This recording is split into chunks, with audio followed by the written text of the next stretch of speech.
he keeps telling himself all he has to do is win one match and then he can get some money and then, you know, probably go on to other matches and not have to worry about if he loses, because then he'll have the money for ransom. But what he doesn't realize is that he may have already found luck back at the inn on his way to Ashford. Yeah, that's a really good point. That's a really good point.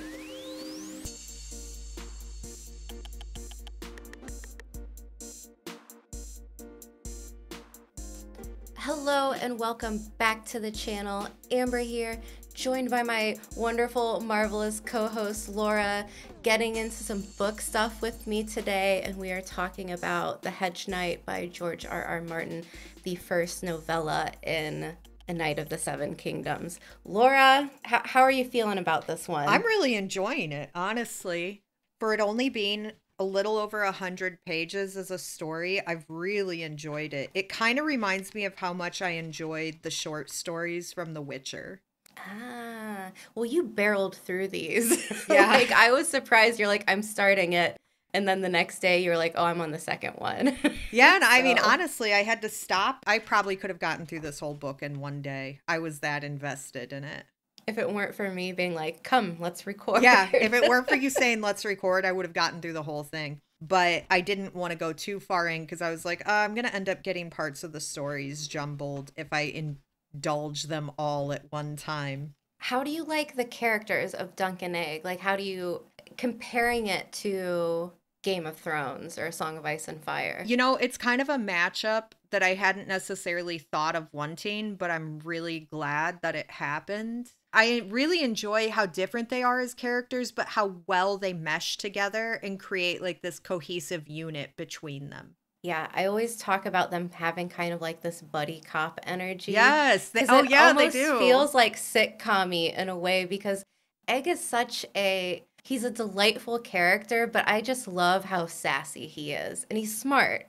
Once you kind of figure out who Egg is, the sass makes a lot more sense. Like, you got to believe that it's really toned down sass. This is his incognito sass.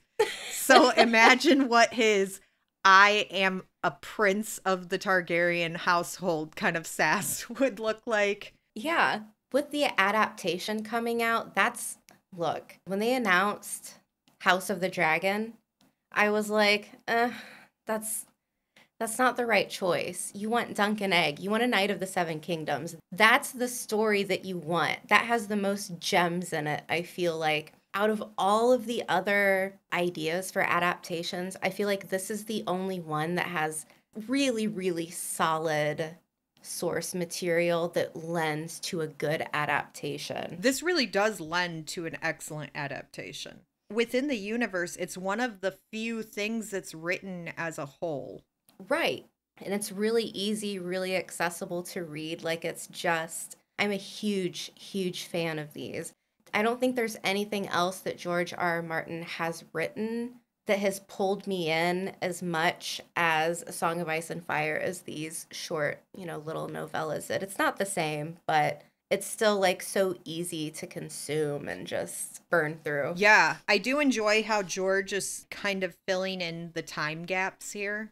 Yeah. So first we have A Song of Ice and Fire. Then, 100 years before that, we have A Knight of the Seven Kingdoms. And roughly 70 to 100 years before that would be the events of House of the Dragon. That sounds about right.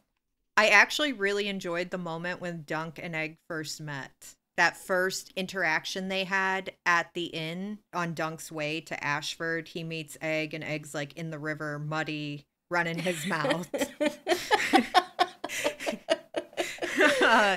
And, then he goes in and we find out that inside he meets another Targaryen but doesn't realize it. And then when he comes back out, they just kind of go on their merry way together. I love that kind of question of like, when it's all revealed, I love how Dunk is kind of like sitting with himself and he's like, Aegon, oh my God, I'm such an idiot.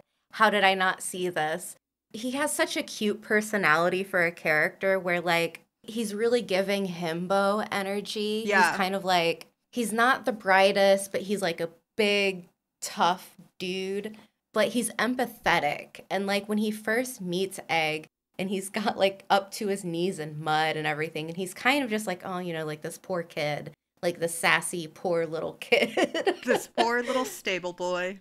Right. For me, this book or this first like novella, the big theme I feel like is the honor of knights, right? Right. And it's kind of like posing this question as to be a knight, do you have to follow the spirit of the law or the letter of the law? Because throughout this entire story, every time that Dunk's like quote unquote knighthood comes up, he gets real sketchy. And I believe this has been answered, but Sir Arlan never knighted Dunk. Yeah. So like all of these moments that come up when the Fossaway, Raymond Fossaway wants to be knighted before the trial by 7, Dunk gets real nervous and he's like, I can't, and then he gets pulled elsewhere and the Laughing Storm knights him instead. This whole big moment before the trial, he's looking for his champions, right? And I really, really just love that moment where he's like walking into the yards and he's being approached by all of these small people, small folk, and they're like blessing him and saying kind words, and some woman kisses him and he's like, what why are they for me? And I think it's Steely Pate, the blacksmith, that was like, because like you defended someone who needed defending. And I'm like, oh God, my heart. I really enjoy like how much self-discovery there is for both of these characters. Because they're both just kind of learning themselves. Yeah. Dunk spent his whole life either in the wine sinks and gutters of King's Landing, and then like what, at like 6 years old or something, he was picked up by Sir Arlan. Yeah. And then he started training to be a hedge knight. And you know, like they talk about how his nickname is Dunk the Lunk, thicker than a castle wall. And so like through this story we see him kind of like feeling his way through his perception of himself and the perception of the person that he wants to be. And he wants to be like a really honorable knight. Mm-hmm. So when he steps in to defend Tansel, he's not thinking about it from the perspective of, I'm a knight, I can't strike a member of the royal family. He's thinking about it from the idea of like, I'm a knight and this person needs help from somebody who's much more powerful than them. Yeah. He's just such a good character. And I think this is one of George's strong suits, I think, with his like characterizations and coming up with different types of people with different types of ideals and motivations. And I don't feel like in A Song of Ice and Fire we get really anyone who is quite like Dunk or Egg for that matter. Egg is a little bit of like an Arya, like a young Arya before she, you know, becomes beaten down by sadness. Right. But I think Dunk is just kind of a unique character within George's world. I do too. And I enjoyed the story overall, but it is kind of nice to just be able to follow a story from George. Yeah. To like keep in the same story and not be jumping around. That is kind of a nice change. Yeah, it's almost like you've gotten like a whole full circle, like 6 chapters of just the same person. Right. Like if you stick with the same POV, it's nice. It is nice. It's really easy. Yeah, another part that I actually really enjoyed was just the world descriptions. He's really good at describing something that he's excited about. A common theme that we see is like great descriptions of food, great descriptions of heraldry, the little details. And I do really appreciate how those little details kind of like bring this to life. The jousting, the pageantry of everything. You can tell George is into it. Yeah. The way that he's describing the first tilts at this Ashford tourney and how like it's so electric. Everything is resting on whether or not he can come out the other side of this tourney. Like he's got nothing. And there's so much pressure on him, but at the same time, he's still out there speaking to all of these different people. It's so lively. The camp tents, the puppeteers, Steely Pate, like going back and forth.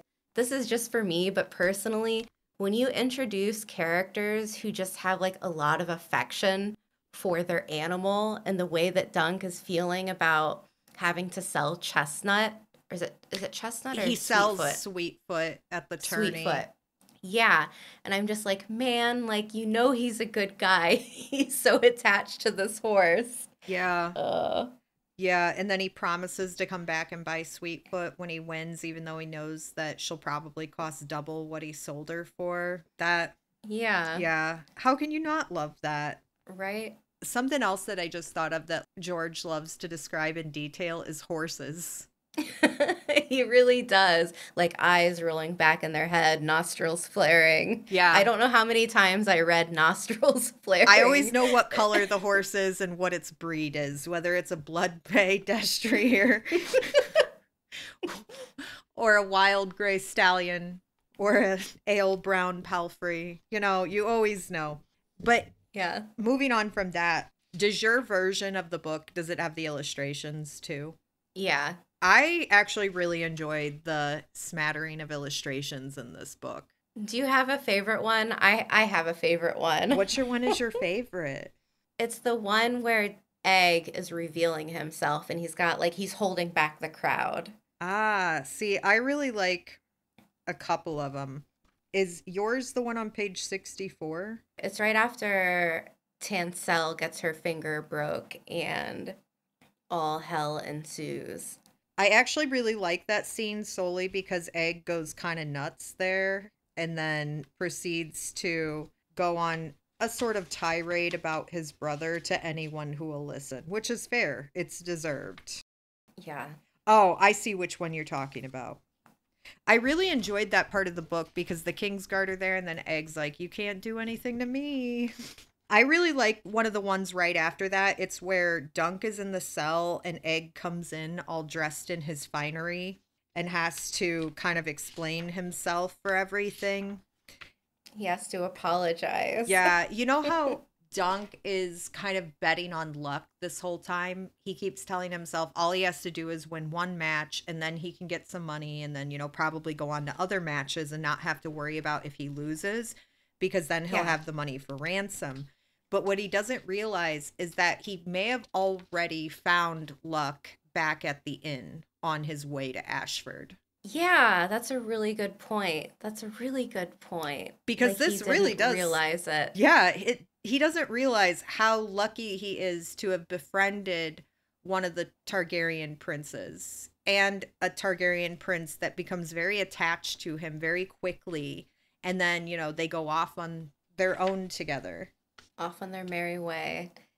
I've read this multiple times, but I remember the first time that I read it.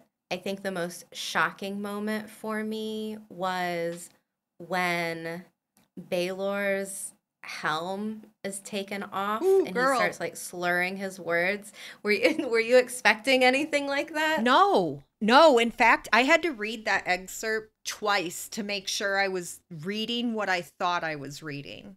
Because I was Yep. like, did this really just happen to Baelor? Like, am I sure that's what I'm reading? This is Baelor? And I was like, it is Baelor. Yeah, I really didn't expect that. And it kind of becomes a focal point for Dunk later on. Even after like the climax of the story, they win the trial of the seven. I love this little excerpt, like that wraps everything up, him leaning up against the elm tree and just kind of, I'm trying to think who he's talking to. I think it's Prince Maekar or Maekar. Okay. I think it's him because isn't that when well, I guess to go on to that, I'm going to have to say so one part that I thought was kind of fantastical, but it actually does work logically at the same time is that Maekar lets Egg run off with Dunk. I love that because of all of the consequences that it has Yeah. for the rest of like this world. But if you think about it, Maekar has what, 4 sons and Mhm. Egg is the youngest. So, because at first you're like, why would they let a member of the royal family run off with a Hedge Knight? But then if you think about it, it's like, well, I mean, they got to find something to do with these younger sons. Right. And I love how it comes back around to he gets offered a spot, in King's Landing, being a knight. And Dunk is like, no, being a hedge knight is all about, like sleeping in the hedge, eating salt beef, going where work takes you. And he's kind of like, at first, he's like taken aback, like, my son won't be doing any of that. And then Dunk, with, all of his wisdom, not even realizing how profound it is that he's kind of just saying, how did that turn out for Darren and Aerion? Are they good people? Like, they had their whole lives with a silver spoon. It didn't work out very good for them, did it? He's kind of like, well, just walks off. And that segment kind of reminded me to House of the Dragon, where Alicent is talking to her brother. Her son, Daron, was fostered outside of King's Landing, and he's like a good kid. And it's kind of like that same, like, oh man, is it just like all little princelings are just worthless? Like, they need to touch some grass. Yeah, I think they need to touch some grass, and they also need to experience what the rest of the population lives like. Right. And I think that's one of the things that I remember looking up at one point, one of the aspects of Egg, and it was just like he was a good king, he was a good person. And despite how unlikely it is of like everyone who was in line for the throne dying until it gets all the way to Egg, it's just wild. But yeah, there's so many people that have to die for that. Yeah. And I mean, if you think about it, the dying starts right in this story. We start seeing those upper members of the Targaryen tree like dying, and then it eventually whittles its way down to Egg. Mm-hmm. It's wild too in this book that like this whole time, for me when I first read it as a reader, I was like, oh my god, I'm so nervous for Dunk, like going into this tournament. And it was so wild that like we get to this point where he gets imprisoned for punching and kicking a princeling. I remember when I first read it, I was like, oh, he's not even gonna get to joust or anything like that. This is wild. Like, what a turn of events. Yeah, no, that's a really good point to make, because for a big part of like the story at the beginning, I was like, well, I mean, maybe it just will all work in his favor. He'll just get the right lineup of opponents, and maybe he will like do really well or something. But then we find out that he's not going to do anything except stress. Yeah. It's kind of off topic, but mildly related at the same time. One thing I really enjoyed was the Foss away apple jokes. Yes. Beat the seeds out of him may have been the best apple joke I had heard yet. He's rotten to the core. Beat the seeds out of him. So many apple puns. So many apple puns. I loved it. I really love Raymond Foss away. Like before, as they're getting ready to go, they're like, where's Raymond? Like paging Raymond, you are needed for this battle. And he's like, I had to go repaint my apple. Like I'm a green apple, not a red apple now. Yeah. Yeah, I really enjoyed Raymond Fossaway. Stefan Fossaway was a different story. It actually wasn't surprising that he had promised aid and then came back playing for the other team. Yeah. I mean, it's George R.R. Martin, so you know that there's going to be like some type of twist, but that whole trying to find 7 fighters was just so many twists, because it was like first, seems like things are going to go good. The Fossaways are under control. And then like we get back and then it's like, oh God, he doesn't have enough. The one Fossaway switches sides. And then it's like, oh God, now what's going to happen? And then Baelor is like, all right, I'll do this. Okay, there are 2 people I did not expect to join Dunk's side, and that was the Laughing Storm and Baelor. God, I love the Laughing Storm. What a fun character. He sounds like Bobby B. Sr. in some ways. Yeah, that's one of the characters for the adaptation that I'm so excited to see. The actor kind of looks like a more British Oscar Isaacs or something. Like, I'm excited to see who plays a lot of these characters. They just released a lot of these names and the actors that will be playing them. I think I'm really excited to see Seeley Pate. The actor that they cast for him just feels right, in my opinion. Like the moment I saw him, I was like, oh yeah, that fits. That fits. Yeah. Who is it? Was it Humphrey. Humphrey Harding, is Yeah. that? The fact that he joined the Seven was really impressive considering what like Aerion had already done to him on the field. Him and his horse. Yeah, him, well, yeah. What a little monster. Yeah, so Arion very deliberately stabs Humphrey's horse, which ends up on top of Humphrey. Yeah. That's the right name, No, right? yeah, I think so. Okay. And then despite having like a broken leg in like two places, he's like, "Oh yeah, I'm ready for more." I love that. Was it Raymond? I think it was Raymond who like went and was like, "I knew that he would want seconds. Like he would want to come back for retribution against Arion," which just I don't know, like it's a fun little. Yeah, because we have Humphrey Harding, and then we have the second Humphrey as well in there, right? And we have the Laughing Storm, Baelor, Raymond, Dunk. Am I missing somebody? I'm trying to see. Oh, Humphrey Beesbury. Oh, Beesbury. Got it. Beesbury, Got it. Harding. Can't forget Yeah. Beesbury. Yeah. It was kind of touching to see how all of these people showed up for him right at the end when he knew nobody. Yeah, that line where he's riding around kind of panicking, like pacing on his horse, trying to find a seventh, and he's like, "Are there no true knights amongst you?" And I'm just like, "Oh my God." Yeah, sir, you're looking for true knights who want to fight the King's Guard. And those Right? are, yeah, I mean, those are like purportedly the best knights in the realm.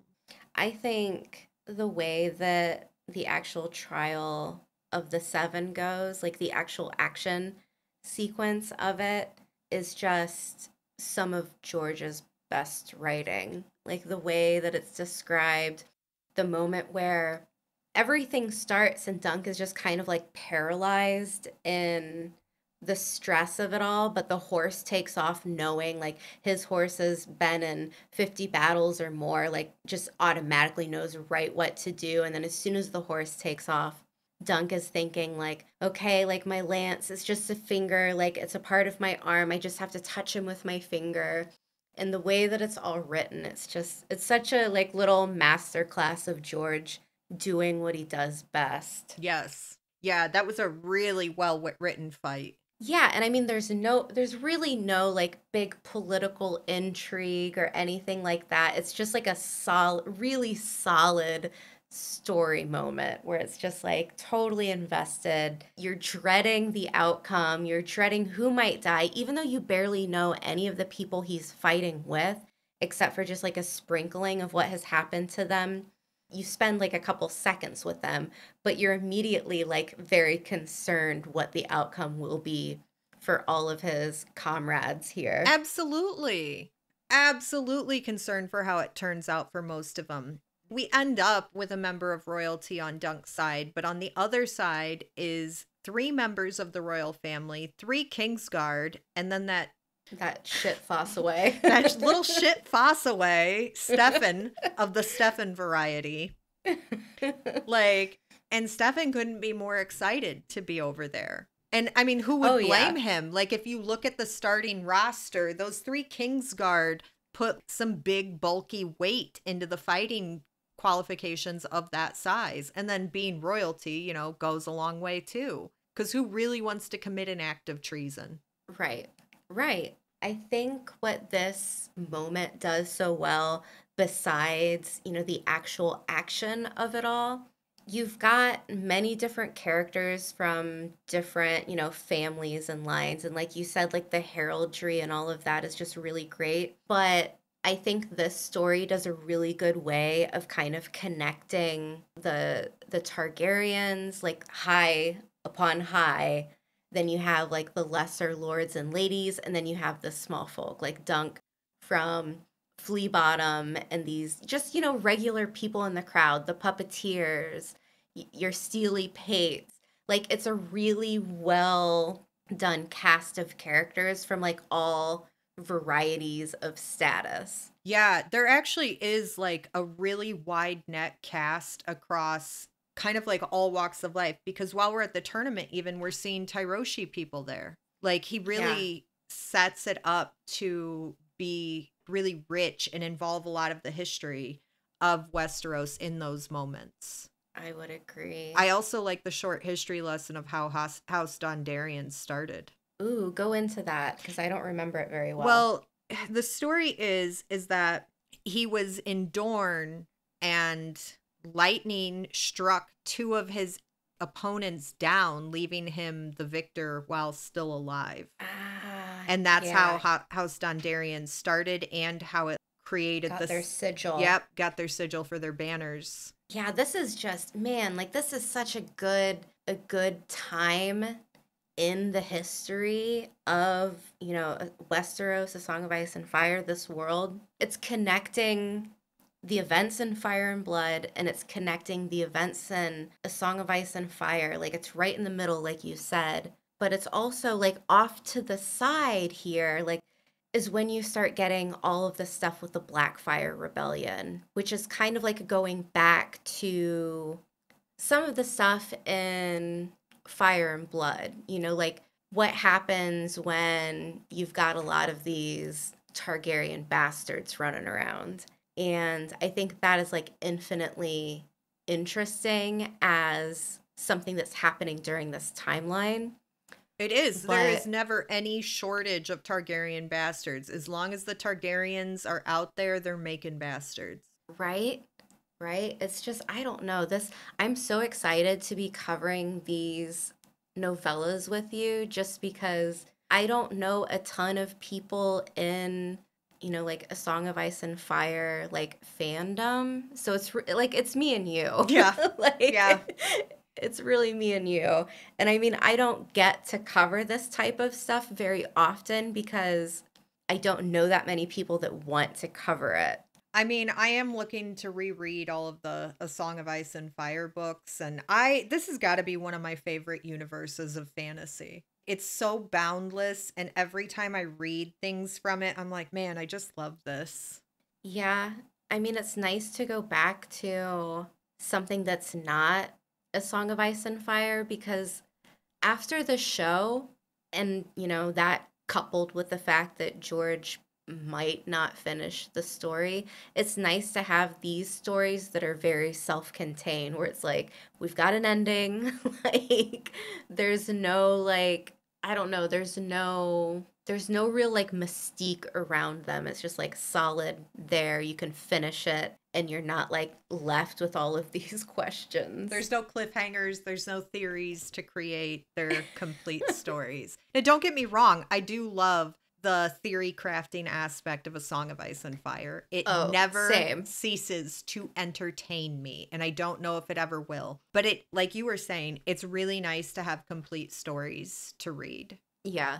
Where they have conclusions and there's closure. And it also, I think, does a lot to build up the world. Like, if you're already a fan of A Song of Ice and Fire, I think that by reading this, it'll actually give it a lot of richness. Because we see a lot of these households back before the time period of A Song of Ice and Fire. Like, yeah. And there's a lot of talk about the oldest families of Westeros that are no longer around, like the Gardens or the Casterlys, things like that. Things that I had never even thought about. Like, it had never crossed my mind that Highgarden was named Highgarden because the family was called Garden. I just thought that it was like a play on the bounty of that land. Ah, yeah, yeah. Do you like the idea that Brienne is one of Dunk's descendants? It makes sense. Oh my God, I had not even thought about Brienne of Tarth here, but it makes perfect sense. Like, because, earlier I was like, yeah, I feel like Dunk is kind of a cross between Ned Stark and Jon Snow, but actually he might be much more like Brienne than any of them. Yeah, like bound by the oaths, duty, that whole spiel. That honor without thought is a trait that the four of them share. It really is. And when I say thought, I mean like calculated thought. It's not that they're just honorable without thought. It's that they're honorable regardless of outcome. I just like the way it sounds, so it's a yes for me.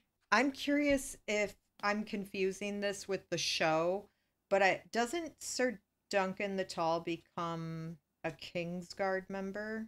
Yes, he does. Is he captain of the Kingsguard? I think he is under like Dunk's rule. He was Lord Commander of the Kingsguard during the reign of King Aegon V Targaryen, which is Egg, as we know. So he becomes captain of the Kingsguard, which means he would have had children before accepting that post, right? Because they're not allowed to have Right. children. Right. And I don't see his Dunk as somewhat, well, I mean, things could change, but Damn near as we everybody see him in has, the books, yeah. girl, damn near everybody has a bastard. Anybody of note has, I mean, are you really like an elite of Westeros if you don't have bastard children? Mm-hmm. I do really love the kind of like how Dunk and Aegon are kind of like a Brienne Podrick situation. It's just, I don't know, you Yeah. don't, Yeah, that's actually a really good way to put it too. I mean, it's not, I love that Egg isn't as accommodating as Podrick Payne. but he's more worldly though, you know? Oh, Like absolutely. he knows his stuff. Even if you don't know who Egg is right off the bat, you can tell within the writing. And a lot of that is like his vast knowledge of the houses of Westeros. Yeah. He has a level of understanding of the houses and their lords that no common born person would have any reason to ascertain. Yeah. Okay, another moment too that I love is when he comes back from the inn and he catches he catches Egg like on the war horse and he's like, what are you doing?" I love that he put Sir Alan, it's Alan, right? Arlan, I think. Arlan. I love how Egg has Sir Arlan's armor on and everything. Just wearing the helm. He's got the chainmail on. He's sitting up on Thunder. He's just having a good old time. The audacity. I don't know. I don't think there's many characters like this out there that I'm just like was so instantly drawn to like I am these two. Yeah, and I really love how Egg actually secures his place with Sir Duncan by just showing up. Yeah. And he's like, okay, he's not here at his little camp. I'm going to head on over there. I'm going to do all the work that he wants me to do. And then when he comes back, he's going to be so impressed that I did it without having to be told that he's going to let me stay. Yeah, he catches him a fish.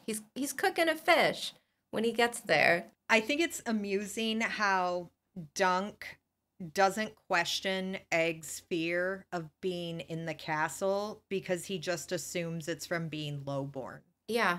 I mean, he's projecting, right? Like, yeah, I think he's kind of projecting like how he felt as a child onto Egg, which makes him more sympathetic to Egg, but it also like leads him to miss some like definite telltale signs that this child is not common born. I mean, it's Dunk the Lunk. If you were to get rid of a lot of the, I guess, violence in this story, you could almost pass this off as like YA material, I feel like. But even as an adult, this speaks to me in a way. Yeah. No, I would agree. If you got rid of the violence and the description of women's breast, it could definitely be a YA story. It actually could even be narrowed down a little further into a type of children's story. I don't know how George R. R. Martin is so good at writing a child because like when I'm reading this, I'm like, oh yeah, I know a kid. I know a kid that's just like that. Like, you know, he's not a prince, but really incredible at character building in general. Maybe not even character building, but the creation of a character. Like he goes so far into their like internal motives and what drives them and creates these like personality types that seem very real and cohesive. Yeah, like I don't have kids, but reading Egg, like I know kids that are just like this, that are just like sassy little smartasses, but like also endearing, Yeah, you know? definitely. I found it kind of refreshing because it is different than A Song of Ice and Fire, but it's still the same, all like simultaneously. Yeah. It's the aspects that we know and love of A Song of Ice and Fire, but it's presented in such a different way that it's very refreshing and enjoyable to read. I agree. I think it's actually been a long time since I've digested a book at that speed because I just did not want to stop. I was shocked because I guess not shocked, but I was surprised that you were like, "Oh yeah, I'm already into the second one." And I'm like, "Wait, stop. Do you want to record something?" Yeah, now that I know that we're recording, I'll digest them one story at a time so I don't get too far ahead of myself. We gotta cover those Checky waters next. The Checky trees. The Stay Checky trees. out. Keep your little hands off my Checky trees and my Checky water.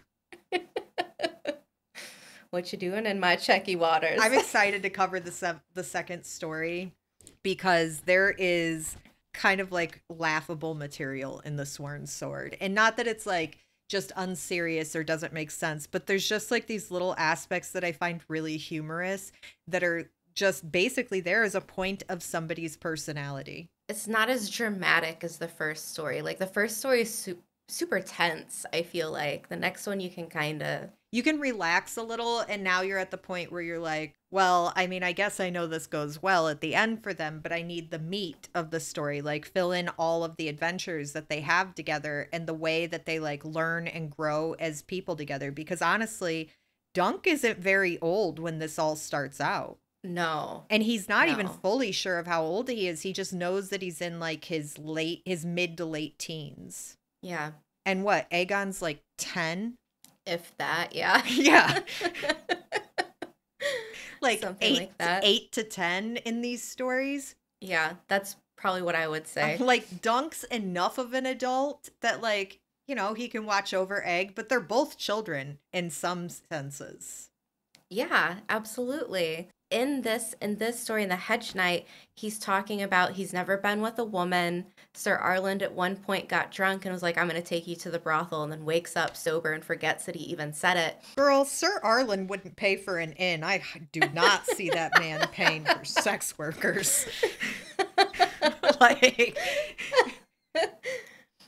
and then I think there's a moment too, like when he meets Tansel, and he's just like taken he with doesn't. her. Yeah, he doesn't know how to act or react or what to say. And it's just, I don't know. He's so naive in one aspect, but on the other hand, there's a side of him that has seen some stuff, I feel like, as like an orphan. It's kind of this interesting dichotomy of like super, super naive, but like he's a big dude who can fight. So, you know, he's not naive in the sense where he's seen violence. Right. I love how they end the first story where Egg asks, "Where are we going, sir?" Dunk thought for a moment and said, "I've never been over the Red Mountains. Would you like to have a look at Dorne?" And Egg grins and says, I hear they have good puppet shows." Egg knows. Like, that Egg was knows the what's going on. perfect way to end that story. It was really cute. It gives us a glimpse that we're going on adventures, but it also gives us a glimpse into like how calculated Egg can be. Yeah. He knows. He knows what's going on. What's up. All right. Let's wrap it up there. We will continue our read of A Knight of the Seven Kingdoms. And if you like this, if you're a fan of these little book chats, please like this video. Please subscribe to the video. Share it if you're feeling like sharing. And yeah, I'm getting really close to 5,000 subscribers, Ooh. so that would be awesome. And Laura and I will see you back with the Sworn Sword.